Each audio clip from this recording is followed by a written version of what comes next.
Hi, I'm Jim. Welcome to the Unbound Performance Podcast, where we explore the world of sports and performance mindset training. And I'm Caroline. Each week we talk about the strategies, habits, and mental framework that help us to excel. Let's get into today's episode.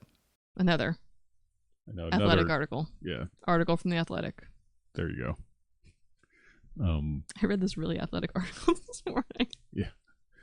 Article ran really fast. Oh, God. Yeah, this is an article. I really liked it. A little different angle. It was written by Bruce Arians, former NFL. He was a head coach for the Buccaneers when they won the Super Bowl. Tom Brady was quarterback, but he was offensive coordinator for the Colts when they were drafting Andrew Luck out of Stanford. And it's easy to just assume that, well, they're really good physically, they have what it takes, but there's so much more. So he flown to Stanford to kind of get to know Andrew Luck and put him through some paces and interview him. And yeah, like how he described it as like everyone knew he had talent. I'm talking about makeup, like the mental side that you can't measure on film or at the combine, which is especially now there's very high level collegiate, but stepping into the pros is a whole other ballgame. You can be the epitome in college football and then be a total failure in the pros. We've seen that happen to some people if you don't have that makeup that he's talking about, that is the non-tangible, immeasurable qualities. Well, the difference from college to the pros, especially at the quarterback level, in terms of speed of processing, the complexity of what you have to process, and everybody in the NFL is really big, really strong, really fast, and all the defenses are really complicated, as are the offenses. And then you have split seconds to make these calls at quarterback position. So, I loved the first story he told. I did too. Where they'd introduced some plays out on the field one that morning. So when they come back in the meeting room, Arians tells Luck to draw it up on the board, and Luck does so, and then Arians says, no, that's not it. And Luck didn't miss a beat. Immediately. Yes, it is. That is what you said. And Arians just laughed, that was the test.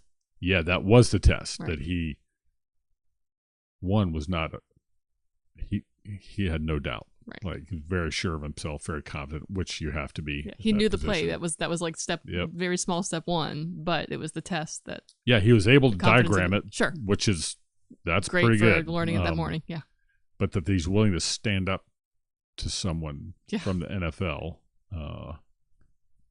just naturally, automatically, not in a jerk way, but in a very confident way, which that was going to be a big requirement of playing that position at the next level. I just thought that was a great little picture of the kind of things they're looking for when it comes to playing at this elite level.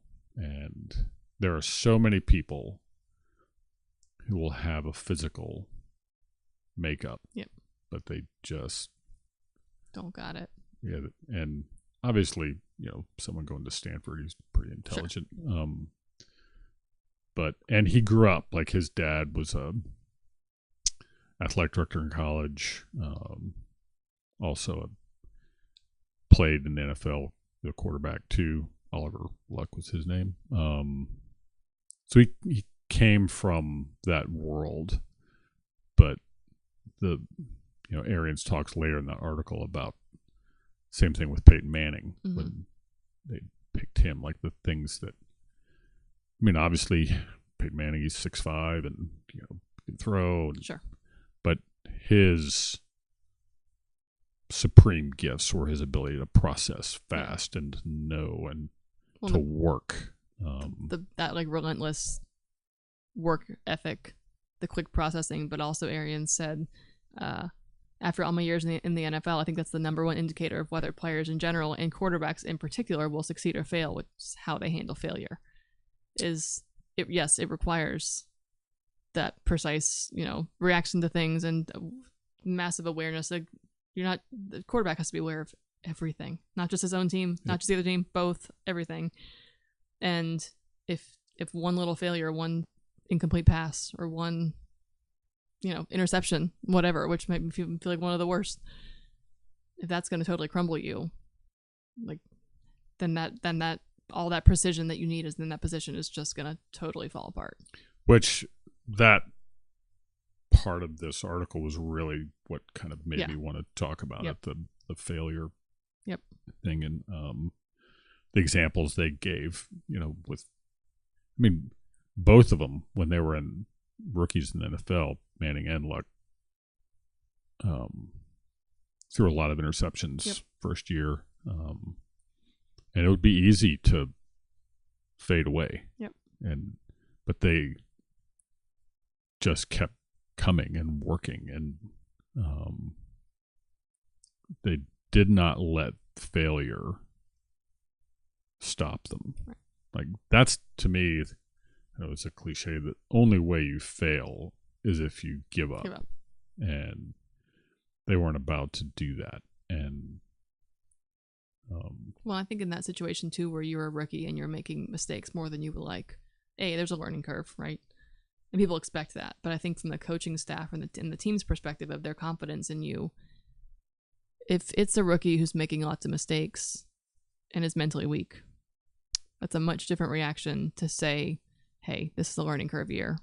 We'll iron these things out, than someone who's making incomplete passes or interceptions, and then they know they've got a mind of steel and are using every single one of those mistakes as a lesson learned of how to be better for next time. Like, that's in the team aspect of confidence from your coaches, confidence from your teammates.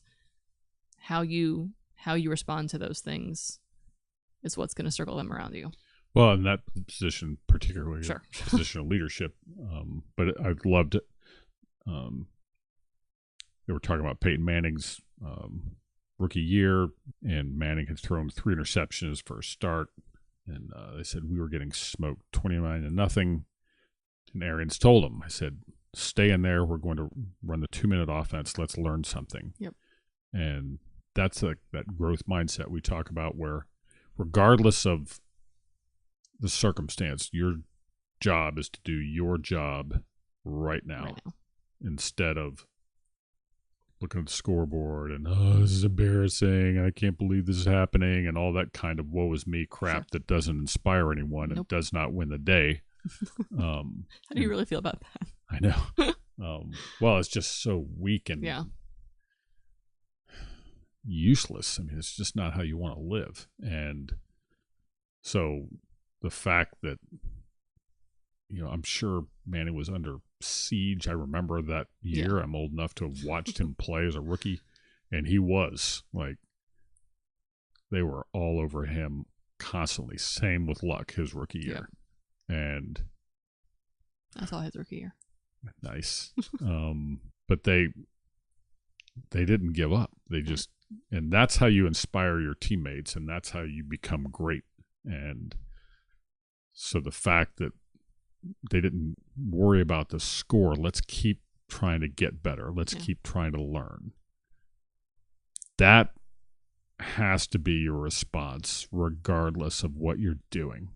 And I mean, I wasn't that way as a kid. I was like, oh, this sucks, and I quit, crap like that. And all that does is get your ass handed to you. And the quicker you learn that, the better. Well, I don't think there's ever a time that's too late to decide that you want to change the course, right? I was talking with someone yesterday, and I mentioned to you that book that I'm reading, Habits of the Household. And I was saying that I started noticing these trends with, in particular, my response to my kids when they're not doing what I need them to do, which I snap quickly sometimes. And I thought to myself, well, my daughter's 7. Like, sure, it's not too late to change anything. But I had this sort of fear that, well, she's already spent 7 years of her life experiencing that version of me, and she's going to remember that even if I try to change now. But she's only 7. Like, for me to say, like, oh, well, you know what, she got what she got, and this is how this goes. I mean, my little guy too, but he's not as old. To say that, well, like, I'm not going to make those changes because she already experienced this version. Well, that doesn't help either of us. That makes me continue to feel crappy about the way that I'm parenting or the way I'm handling situations in my house. And it doesn't, if I'm recognizing that I want to change the course for her and I decide, well, it's probably too late at 7. There's never, I mean, and that's just a parenting example, but I think we tend to say like, oh, well, I'm too old, I'm too far gone, I've been doing this career for too long, or I've been this way my whole life. Like, and we've said this before, you can wake up tomorrow and decide that things are going to be different. And it's up to you to maintain those habits or things that help you change that course. Well, that whole too old thing, I really take a dim view of that.